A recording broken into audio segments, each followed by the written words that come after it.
नमस्कार बंधुरा झर्णा झुमा किचेने सबाइके स्वागत। आज आमी एक पोलाओ रेसिपि आपनादेर साथे शेयर करब। खूब सिम्पल भावे तैरी करब। तो देखें एखाने आमी 2 बाटी बासमती चाल निये नियेछि और एखन आमी चालगुलो धुए नेब। आपनारा चाइले घरे थाका चालटा दिये आपनारा एई पोलाओटा तैरी करते पारेन। एखन आमी भालो करे जल दिये परिष्कार करे धुए नेब।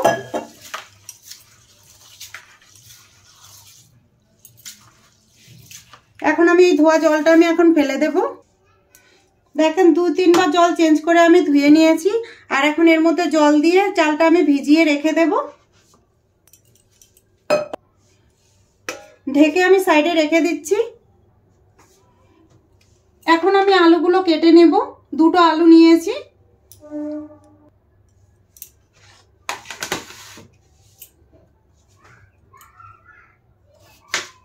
আলুগুলো একটু বড় বড় সাইজ করে কেটে নেব।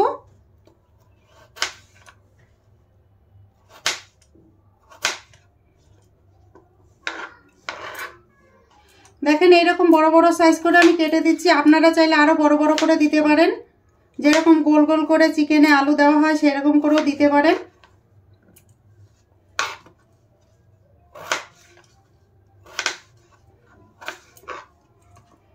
দেখেন একটা আলু আমার কাটা হয়ে গেছে, আরেকটাও কেটে নেব।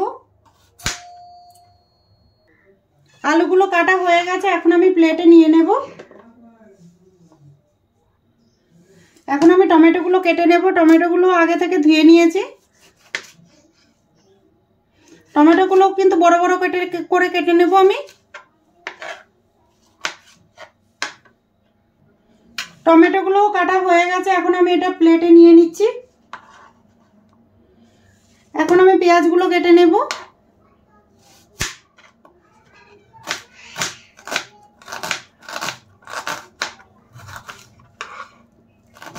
পেঁয়াজগুলো একটু বড় বড় করে কেটে নিচ্ছি। দেখেন আমার পেঁয়াজগুলো কাটা হয়ে গেছে।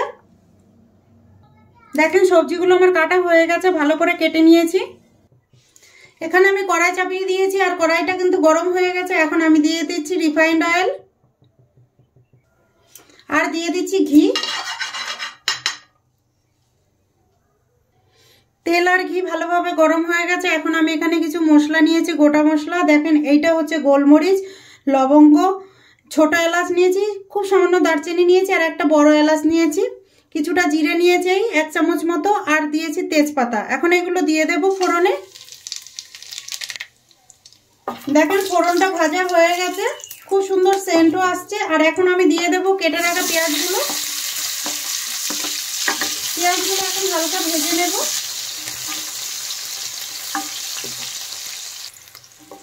দেখেন পেঁয়াজগুলো কিন্তু হালকা নরম হয়ে গেছে।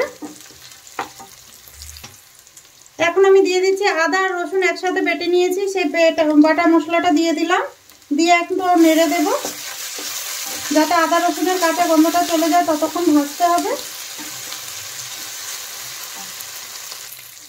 দেখেন মশলা হালকা ভাজা হয়ে গেছে।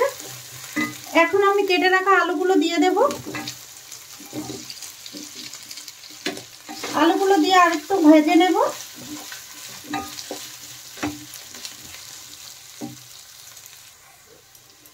দেখেন আলুগুলো হালকা ভাজা হয়ে গেছে।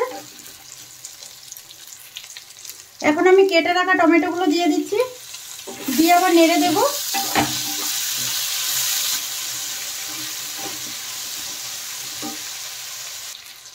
এখন আমি টেস্ট হিসাবে নুন দিয়ে দেব। দিয়ে দিচ্ছি হলুদ গুঁড়ো, লঙ্কা গুঁড়ো, জিরে গুঁড়ো, ধনে গুঁড়ো আর দিয়ে দিচ্ছি বিরিয়ানি মশলা। সামান্য জল দিয়ে শুকনো মশলাগুলো এখন আমি মিশিয়ে নেব। ভালো করে মিশিয়ে কিন্তু মশলাটা কষিয়ে নিতে হবে।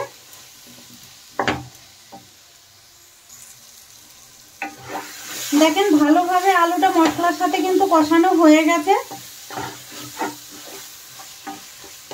দেখেন টমেটোটাও কিন্তু খুব সুন্দর নরম হয়ে গেছে। এখন ধুয়ে রাখা বাসমতি চালটা আমি দিয়ে দিচ্ছি। দেখেছেন চালটা কত সুন্দর ভিজে গেছে। এখন আমি চালটা মশলার সাথে ভালোভাবে মিশিয়ে দেব।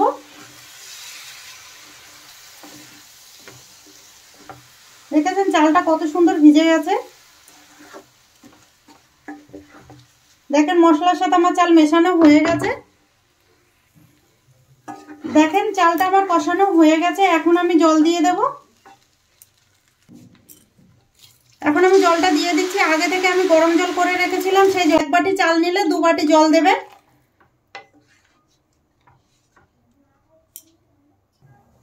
এখন আমি মটরগুলো দিয়ে দিচ্ছি।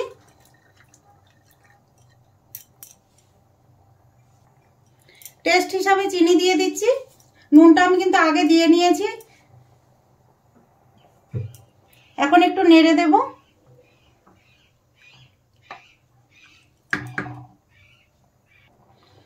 এখন আমি একটু ঢেকে দেব আর এইটা মিডিয়াম ফ্লেমে হতে দেব।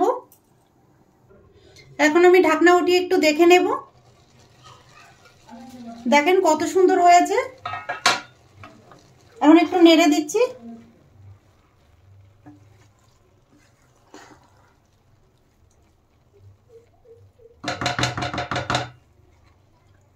দেখতেই পাচ্ছেন কালারটা কত সুন্দর হয়েছে। এখন আমি দিয়ে দেব কাঁচা লঙ্কাগুলো। কাঁচা লঙ্কাগুলো আমি একটু চিড়ে দিয়েছি। আগে দিলে কিন্তু লঙ্কাগুলো গলে যেত, এখন দিলে কিন্তু পোলাওর ভেতরে গন্ধটা খুব ভালো আসবে। তো আবার 5 মিনিটের জন্য আমি একটু ঢেকে দেব। এখন আমি ঢাকনা উঠিয়ে দেখে নেব। দেখেন কত সুন্দর তৈরি হয়ে গেছে। দেখতেই পাচ্ছেন চালটা কত সুন্দর গলে গেছে। দেখেন এখন আমি নামিয়ে নেব। এখন আমি প্লেটে নিয়ে নিচ্ছি। দেখেন কতটা ঝরঝরে হয়েছে পোলাওটা।